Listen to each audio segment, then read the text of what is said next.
Hi, everybody. You're at home with Melissa, and I'm glad that you're joining me for this episode of our show. I want to talk to you today about shingles, the shingles virus, and varicella zoster, in case I pronounced it incorrectly, VARICE,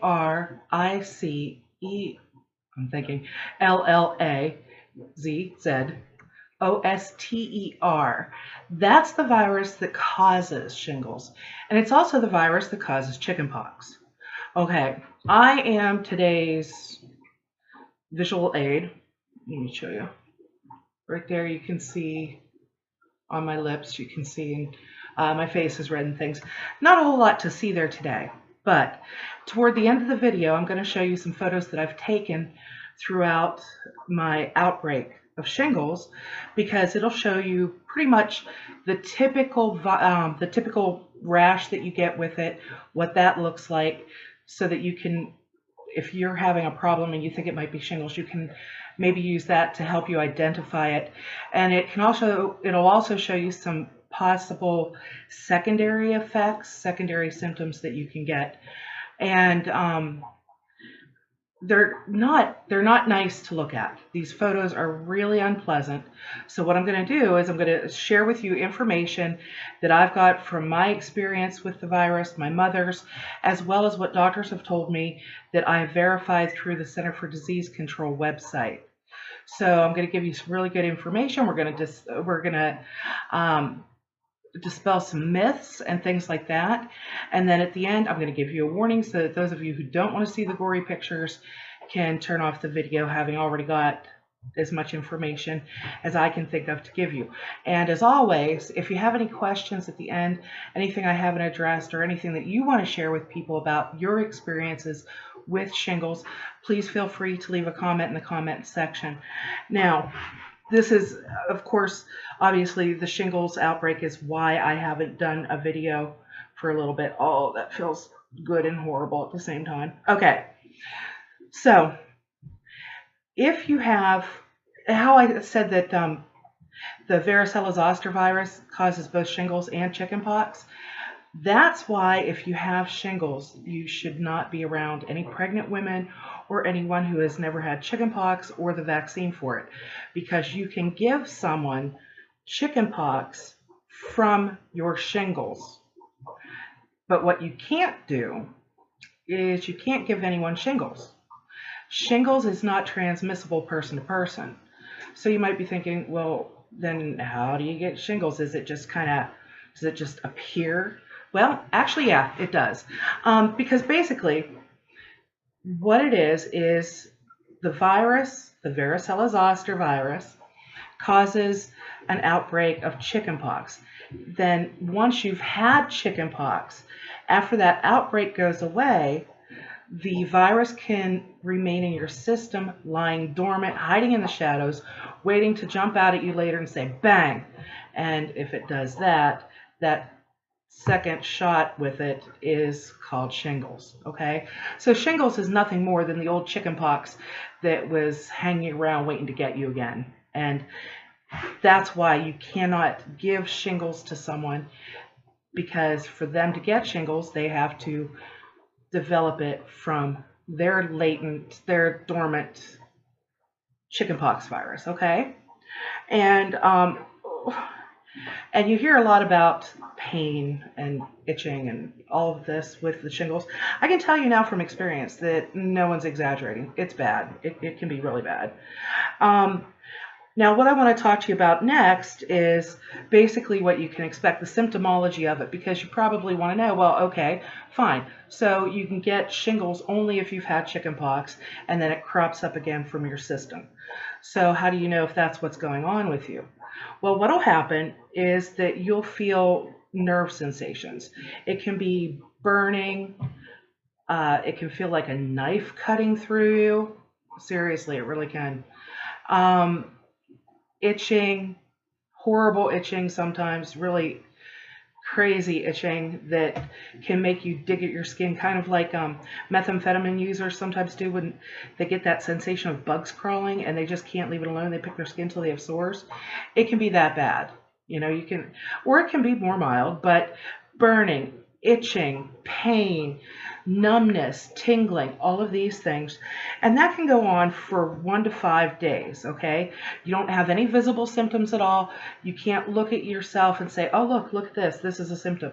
You feel it. It's in the nerves. And it's usually only on one half of the body. It usually only occurs unilaterally, the shingles. But here's something to be aware of. You hear a lot of people who say you can only get it on one side of your body. That's not true.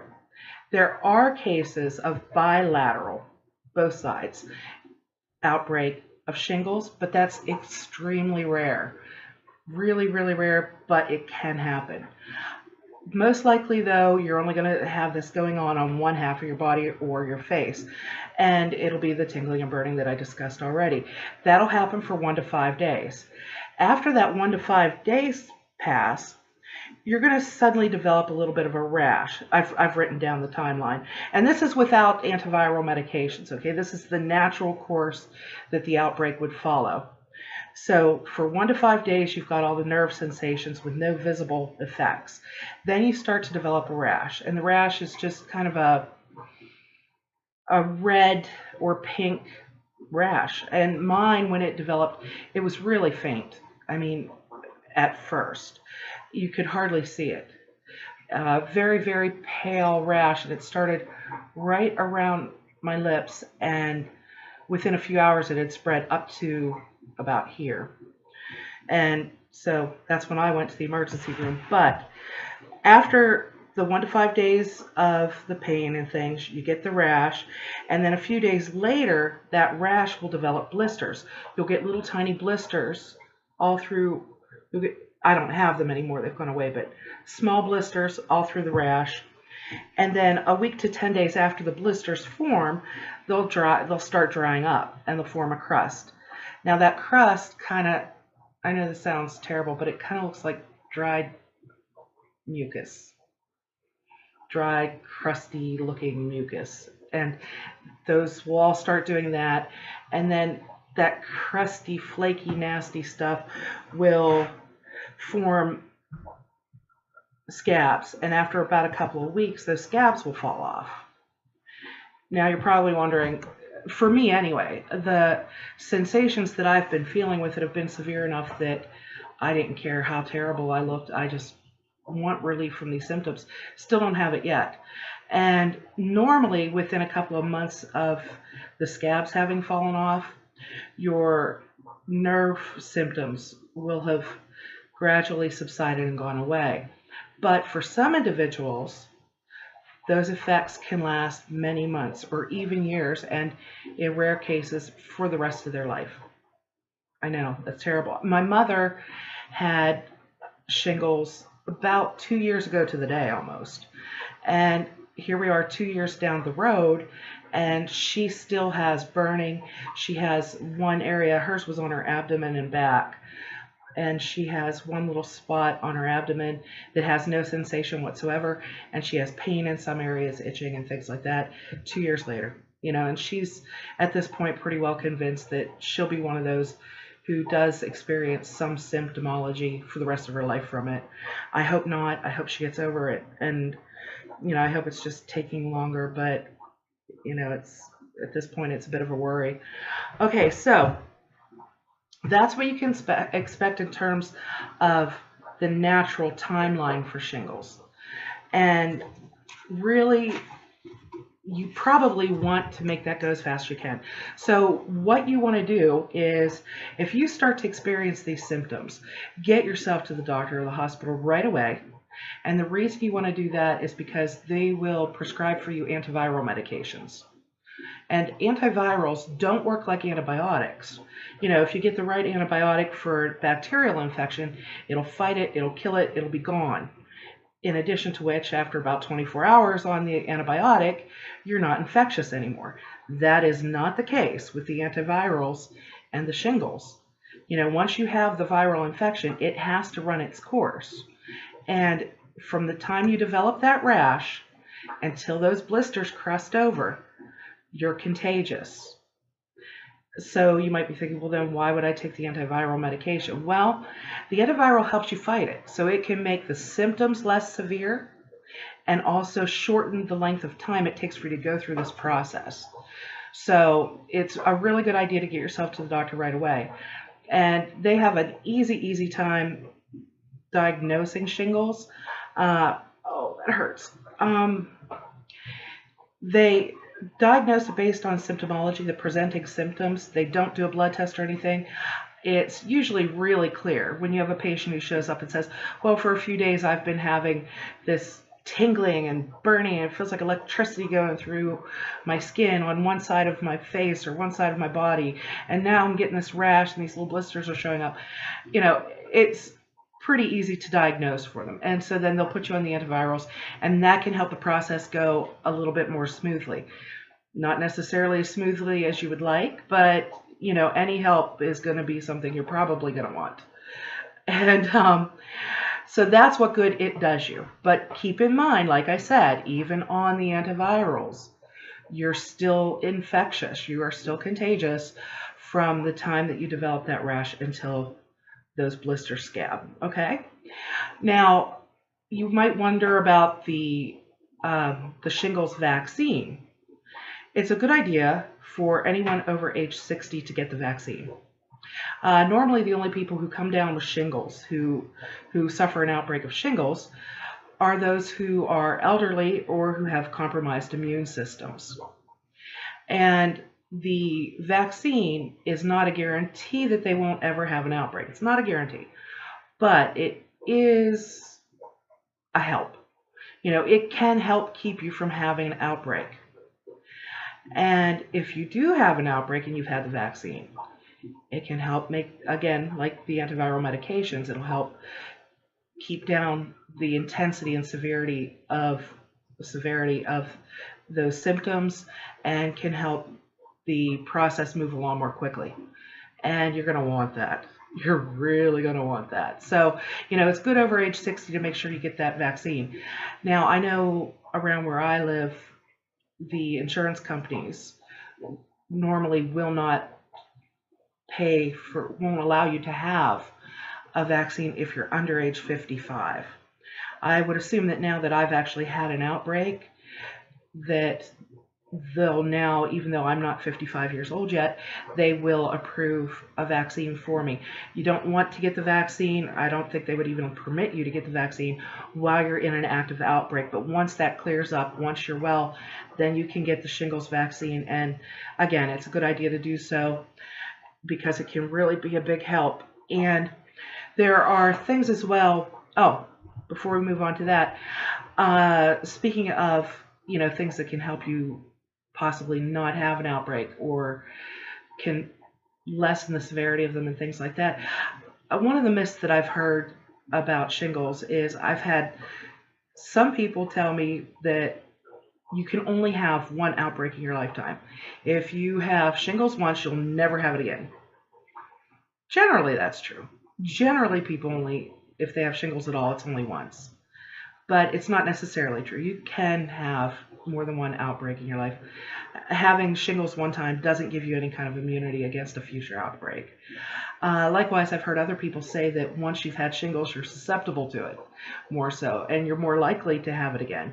That's not true at all. Having an outbreak once doesn't affect your future potential for developing it. Again, it's something that doesn't happen all that often. I think it's 1 in 3 people get shingles in their lifetime. I'm not sure about that. But regardless, if you have an outbreak once, you probably won't have another one, but you could. You're not protected from future outbreaks, and you're certainly not more susceptible to future outbreaks because you've had one. So those are some myths that we've dispelled there, and some things that you can do to help with the pain and the itching and things like that. I know that NSAIDs are sometimes, advised. People are advised to take NSAIDs and, the ibuprofen and things like that. Tylenol for pain. Topical, what are they called? The not antiseptic. Why isn't the word coming to me? Probably because I'm in pain. So that you don't feel the topical anesthetics. Gee whiz. The topical anesthetics, the little gels and things that you use a lot of times for mouth pain, you can rub that on the area. It might help. It hasn't really helped me with the pain. I've tried it, and it really hasn't helped. And be aware too that they contain benzocaine. If you have cats, make sure your cats don't get near them. It's highly, highly toxic to them. And but you can use it. It helped a little, not much. Tylenol has helped a little with pain to some degree.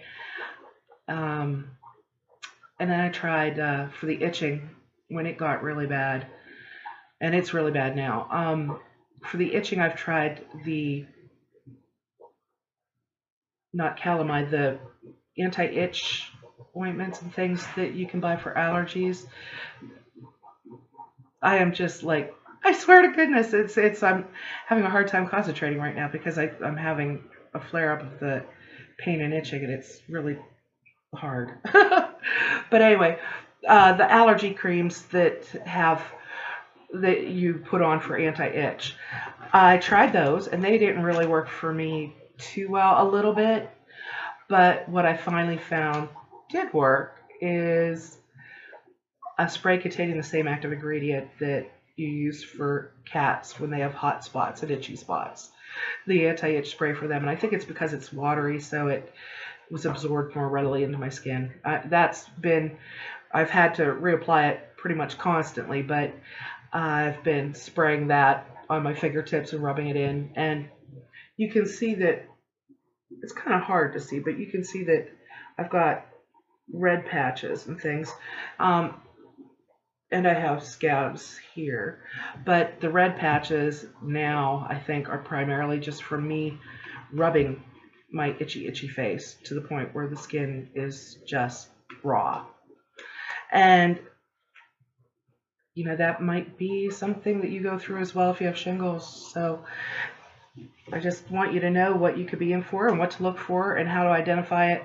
Again, get your doctor to give you an official diagnosis so that you can get on those antivirals. It can be a big help. Now, we're going to move on to the photo section of the video. So for those of you who don't want to see these pictures, because again, they're not pretty. They are not.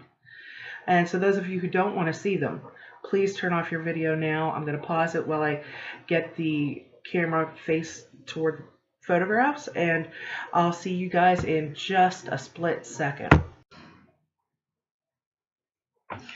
Okay, everybody, we're back. And what I want you to see here is this is the first day it looked really bad. And you can see the typical red rash as well as the blisters, and they're forming all over. And I'm having secondary effects. The swelling beneath the eye, swelling of the lips, swelling of the nostril. And there it's getting worse. My eye is swollen almost shut. My nostril is swollen to the point where it looks like it's sinking. The scabs, and not scabs, the blisters are oozing. My lips have swollen so big that I really couldn't speak. Well, I could speak, I just couldn't be understood. Here's another picture of it, and this is a little bit later the same day, I think. And here there are more blisters. They're popping up, and some of them are opening, and my lips are really swollen. Well, I had gone to the hospital when I was getting the rash and it was spreading so much, and they had put me on the antivirals. Well, the swelling started to happen after that, and the swelling got so bad that I had a lot of pain just from the swelling, and I couldn't open my eye, and I couldn't open the half of my mouth that was affected. So I ended up going back to the hospital, and they gave me a steroid shot and a prescription of steroids to help with that swelling, because it was bringing its own pain in addition to the shingles pain. And here at this point, it's full outbreak. I look lovely. Look at that. I'm gorgeous. Gorgeous. I look like a bridge troll. But there you can see the blisters are starting to develop the crustiness that I talked to you about. I still have swelling of the lips, swelling under the eye, but at least now I'm able to open that eye. And so the steroids are doing their job and everything's getting crusty. Things are moving along nicely. Day after, for some reason, the rash turned bright red, fire engine red. And again, you can see that there's still swelling beneath the eye. That pocket beneath the eye was the last place for the swelling to leave. But you know how we discussed earlier that generally speaking, the shingles virus only affects 1/2 of the body. You can see that in this photo, the divot beneath my nose, between my nose and my lips. There's a perfect line where the rash ends. And, you know, that was interesting to see because it was a straight line right down. And so there's the crustiness coming.